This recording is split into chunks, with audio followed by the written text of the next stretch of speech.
Dry macular folds are a rare complication after vitreoretinal surgery. In 1991, Bamirs and co-workers reported an incidence of 2.8% in a series of 137 patients with acute, bullous, and superior retinal detachment repair. More recently, limited macular translocation, as described by De Juan and co-workers, has made the reported cases to increase. When affecting the fovea, these folds cause a linear dense scotoma with metamorphopsia and a very unpleasant vision. In this first case, a 24-year-old patient with bilateral CMB limited macular translocation was performed with CM removal.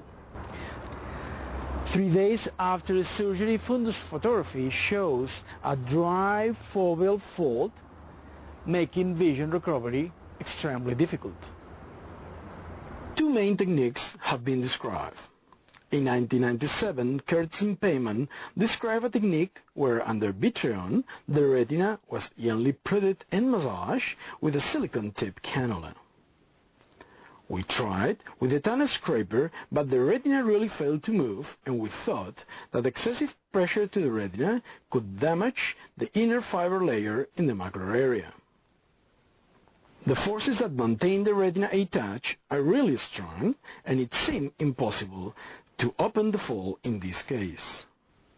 In 2003, Herbert, Grunwald, and Wong described a new technique where subretinal fluid injection was performed using a 41-gauge cannula. No direct manipulation was performed, and perfluoroxyl octane was then injected over the retina to displace the subretinal liquid to the periphery. But a second procedure to remove this substance was required after 5 days. In our case, we injected BSS under the retina using a 41-gauge cannula. 2 small retinotomies were used to obtain a bullous macular and inferior detachment. After fluid exchange, subretinal fluid tends to make these bubbles to join. The patient is instructed to be face down for the first 24 hours. After 5 years follow-up, the patient maintained a 20/40 visual acuity and positive reading ability. No other complications have been observed during the follow-up. In this other case, a 55-year-old patient has been treated with scleral buckle, cryopexy, and gas injection for a bullous supratemporal retinal detachment. The patient was referred for a persistent 1-month dry macular fold. Visual acuity was counting fingers, and a very disturbing metamorphopsia was present. 2 folds were observed, one crossing the fovea and the other one running to the periphery. OCT profile clearly shows both folds. Again, we began with subretinal BSS injection through a 41-gauge cannula, but the fluid tends to go to the periphery, running through the retinal fold and failing to detach the macular area. When this occurs, a fluid exchange must be performed. This maneuver allows to maintain the subretinal fluid in the posterior pole, making macular detachment more feasible. Again, 2 small retinotomies were performed using the 41-gauge cannula. By gentle maneuvers, we make these bubbles of subretinal fluid to join in order to achieve the opening of the foveal fold.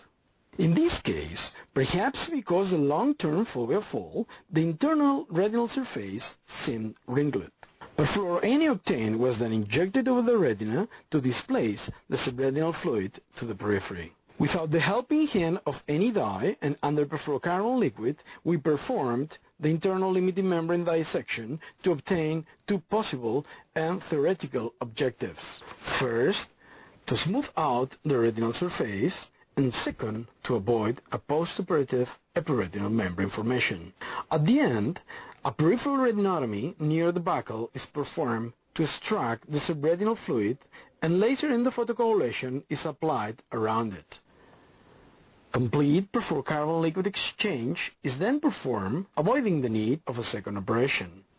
The patient is again instructed to be face down during 2 days. During the follow-up of 18 months, phacoemulsification and IOL insertion was done, and a final visual acuity of 20/32 was achieved.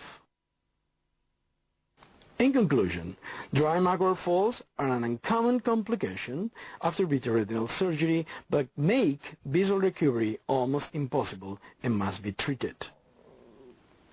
In our experience, folds up to 1 month can have good visual recovery, and although the treatment requires another surgical procedure, we have not observed major complication after its management.